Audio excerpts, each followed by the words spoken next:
ಇನ್ನು ಮುಂದೆ ನಿಮ್ಮ ನೆಚ್ಚಿನ ಧಾರಾವಾಹಿಗಳ ಫುಲ್ ಎಪಿಸೋಡ್ಗಳು ಸನ್ ನೆಕ್ಸ್ಟ್ ಆಪ್ನಲ್ಲಿ ಮಾತ್ರ. ಆ ದೇವ್ರೇ ಅಡ್ಡ ಬಂದ್ರು ಜ್ಯೋತಿ ತನ್ನ ಗಂಡನಾಗ್ಲಿ ಅವಳ ಸಂಸಾರನಾಗ್ಲಿ ಯಾವುದೇ ಕಾರಣಕ್ಕೂ ಬಿಟ್ಕೊಡೋದಿಲ್ಲ. ಇನ್ಮೇಲೆ ಇವರಿಬ್ರು ಜೀವನದಲ್ಲಿ 100 ಕಾಲ ಚೆನ್ನಾಗಿರ್ಬೇಕು.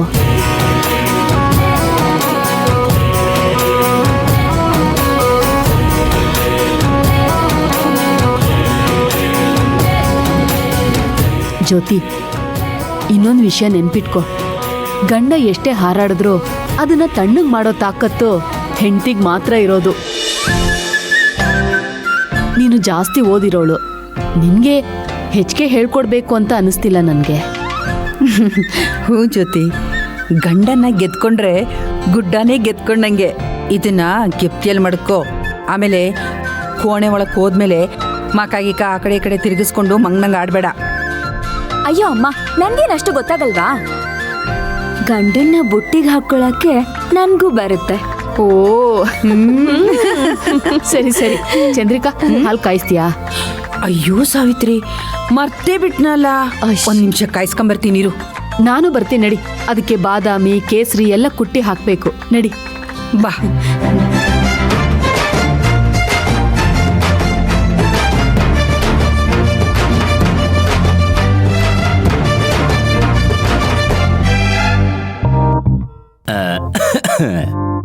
ಓಹೋ, ಏನ್ ಬಾವಾ ಮೊದಲನೇ ರಾತ್ರಿಗೆ ಸಾಕದಾಗ ರೆಡಿ ಆಗ್ಬಿಡ್ತೀಯಾ? ಹೇ ಸುಮ್ನಿರು ಇಂದ್ರ. ಬಾವಾ, ನಿನ್ನ ಈ ತರ ಏನಾದ್ರೂ ಜ್ಯೋತಿ ನೋಡ್ಬಿಟ್ರೆ ಕಳ್ದೆ ಹೋಗ್ಬಿಡ್ತಾಳೆ. ಮೊದಲು ನನ್ನ ದೃಷ್ಟಿನೇ ಬೀಳೋ ತರ ಇದೆ, ದೃಷ್ಟಿ ತೆಗ್ಬಿಡ್ತೀನಿ. ನೋಡು ಎಷ್ಟು ದೃಷ್ಟಿಯಾಗಿದೆ. ಬಾವಾ, ನಾನು ಕೆಂಪ ಸೇರ್ಕೊಂಡು ನಿನ್ಗೋಸ್ಕರ ಒಂದು ಸ್ವರ್ಗನೇ ಸೃಷ್ಟಿ ಮಾಡಿದೀವಿ, ನೋಡೋಂತ ಬಾ. ಬಾ ಬಾವಾ.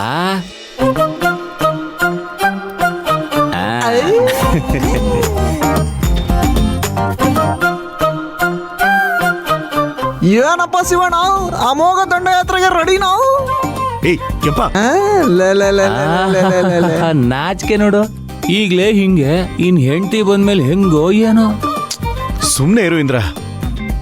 ಸರಿ ಬಾವಾ, ತಮಾಷೆ ಮಾಡ್ದೆ. ಲೋ ಕೆಂಪ, ಬಾಗೋಣ. ಇರಪ್ಪ ಇಂದ್ರ, ಮಂಚ ಗಟ್ಟಿ ಆಯ್ತಾ ಇಲ್ಲ ಅಂತ ಸುತ್ತಿಗೆ ತಂದು ನೋಡ್ಬಿಡ್ತೀನಿ. ಇವ್ರಿಬ್ರು ಬಾರಕ್ಕೆ ಮಂಚ ಲಟಕ್ ಅಂತ ಬಡ್ದೋತ್ರ ಏನ್ ಮಾಡ್ತೀಯಾ? ಲವ್, ಅದೆಲ್ಲ ಏನು ಬೇಡ, ಅವ್ನು ನೋಡ್ಕೋತಾನೆ. ಬಾ ನನ್ನ. ಹೌದಾ? ಓಹೋ, ಮಿಸ್ಟರ್ ಪಂಚಾಯತಿ ಅಧ್ಯಕ್ಷರೇ, ನಾವೆಲ್ಲಿಗೆ ಬರ್ತಾ ಇದೀರೋ? ಅಲ್ಲ ನೋಡಿ, ನಿಮ್ ಸ್ಟಾಪ್ ಇದೆ. ಹೆಂಡತಿ ಅನ್ನೋ ಬಸ್ ಬರೋವರೆಗೂ ನೀವ್ ಇಲ್ಲೇ ವೇಟ್ ಮಾಡ್ಬೇಕು. ಬಸ್ ಬಂದ್ಮೇಲೆ ನೀವು ಟ್ರಿಪ್ ಹೊಡಿಯೋರಂತೆ. ಟ್ರಿಪ್ ನಾನು? ಲವ್, ಟ್ರಿಪ್ ಅಂದ್ರೆ ಆ ಟ್ರಿಪ್ ಅಲ್ಲ, ಆ ಟ್ರಿಪ್. ಸರಿ ಸರಿ, ಹೋಗೋಣ ಬಾ.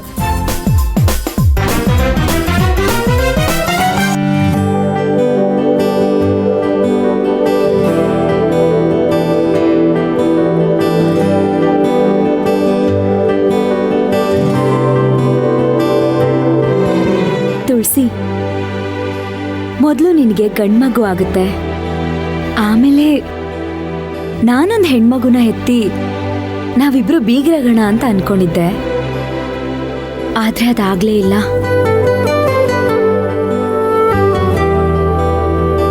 ಬೇಜಾರ್ ಮಾಡ್ಕೋಬೇಡ ತುಳಸಿ. ಫಸ್ಟ್ಗೆ ನಾನೇ ಒಂದು ಗಂಡ್ಮಗು ಹೆರ್ತೀನಿ, ಆಮೇಲೆ ನೀನೊಂದು ಹೆಣ್ಮಗು ಎತ್ಕೊಡು. ಹೇಗಾದ್ರೂ ನಾವು ಬೀಗ್ರಾಗ್ಲೇಬೇಕು. ಏನಂತೀಯಾ? ಖಂಡಿತ ಜ್ಯೋತಿ. ಏನ್ರೇ ಅದ್ಕೇನಾದ್ನಿ ಬರೀ ಮಾತಲ್ಲೇ ಮಕ್ಳನ್ ಹೆರೋ ಆಗಿದೆ? ಅಜ್ಜಿ, ಇನ್ನೊಂದ್ 10 ತಿಂಗಳಲ್ಲಿ ನೋಡ್ತಾ ಇರು. ಒಂದ್ ಮಗುನ ಹೆತ್ತಿ ನಿನ್ ಕೈಲಿ ಕೊಟ್ಟಿಲ್ಲ ಅಂದ್ರೆ ಕೇಳು. ಇದೇ ಉತ್ಸಾಹ ಕೋಣೆನಾಗೂ ಇರ್ಲಿ.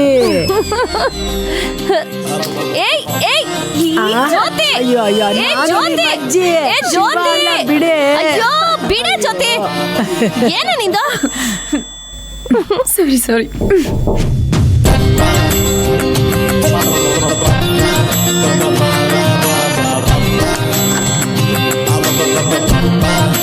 ಒಳಗ್ ಬಾ, ಒಳಗ್ ಬಾ.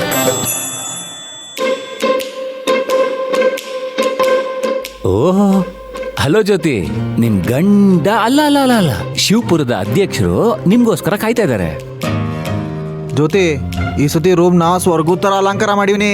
ಸುಮ್ನೆ ಲೊಳಲೊಟ್ಟೆ ಆಗ್ಬಾರ್ದು, ಗೊತ್ತಾಯ್ತಾ?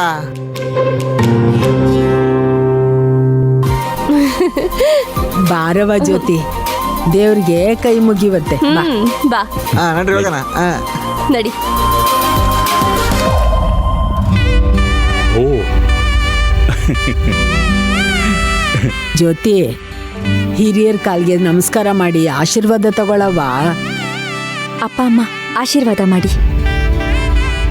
ನೀನು ಶಿವರಾಜು ಸಂತೋಷವಾಗಿ ಬಾಳ್ಬೇಕು. ದೀರ್ಘ ಸುಮಂಗಲಿಯಾಗಿ ಅಳಿಯಂದ್ರ ಜೊತೆಗೆ ಸುಖವಾಗಿ ಬಾಳು. ಚಿಕ್ಕಪ್ಪ ಚಿಕ್ಕಮ್ಮ ಆಶೀರ್ವಾದ ಮಾಡಿ. ಜ್ಯೋತಿ, ಇನ್ಮೇಲಾದ್ರೂ ನೀನು ಶಿವರಾಜು ತುಂಬಾ ಚೆನ್ನಾಗಿರಿ.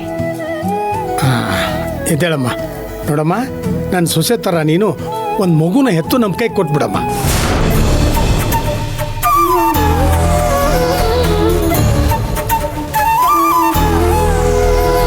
ಜ್ಯೋತಿ, ಆಲ್ ದ ಬೆಸ್ಟ್. ಅಣ್ಣ, ಮಾವ ನನಗೆ ಗಂಡನಾಗಿ ಸಿಗೋದಕ್ಕೆ ನೀನೇ ಕಾರಣ. ನನಗಿಂತ ಒಳ್ಳೆ ಜೀವನ ಸಿಗ್ಬೇಕು ಅಂದ್ರೆ ಎಲ್ಲ ನಿನ್ನಿಂದಾನೆ. ಜ್ಯೋತಿ, ಇದರಲ್ಲಿ ನನ್ನ ಪಾಲ್ ಏನೂ ಇಲ್ಲ. ನೀನು ಬಾವ ಒಂದಾಗ್ಬೇಕು ಅನ್ನೋದು ಆ ದೇವ್ರ ಇಚ್ಛೆ ಆಗಿತ್ತು. ಆದ್ರೆ ನನ್ ಪಾಲಿನ ದೇವ್ರು ನೀವೇ ಅಣ್ಣ. ನಿಮ್ ಪ್ರಾಣನ ಒತ್ತೆ ಇಟ್ಟು ನನಗಿಂತ ಒಳ್ಳೆ ಜೀವನನ ಕೊಟ್ಟಿದ್ದೀರಾ. ನೀನ್ ಈ ಋಣನ ನಾನು ಯಾವತ್ತೂ ಮರೆಯಲ್ಲ. ನೋಡು ಜ್ಯೋತಿ, ನೀನು ಭಾವ ಸಂತೋಷವಾಗಿದ್ರೆ ನಮ್ಮೆಲ್ರಿಗೂ ಅಷ್ಟೇ ಸಾಕು. ಯಾಕೆ ಈ ಋಣ ಗಿಣ ಎಲ್ಲ ಮಾತಾಡ್ತೀಯ? ಜ್ಯೋತಿ, ನಿಂಗೇನ್ ನಾನು ಜಾಸ್ತಿ ಹೇಳ್ಬೇಕಾಗಿಲ್ಲ. ನಿನಗೆ ಅಣ್ಣನ ಬಗ್ಗೆ ಚೆನ್ನಾಗಿ ಗೊತ್ತು. ಬೇರೆಯವ್ರ ಸಂತೋಷಕ್ಕೋಸ್ಕರನೇ ಹುಟ್ಟಿರೋ ಜೀವ ಅದು. ಅವನ ಸಂತೋಷನ ನೀನ್ ಚೆನ್ನಾಗಿ ನೋಡ್ಕೋಬೇಕು. ಖಂಡಿತ ತುಳಸಿ, ಅವ್ರ ಸಂತೋಷನೇ ನನ್ನ ಸಂತೋಷ. ಸರಿ ಸರಿ, ಹೊತ್ತಾಯ್ತು. ಚಂದ್ರಿಕಾ, ಹಾಲಿನ ಲೋಟ ಜ್ಯೋತಿ ಕೊಡು.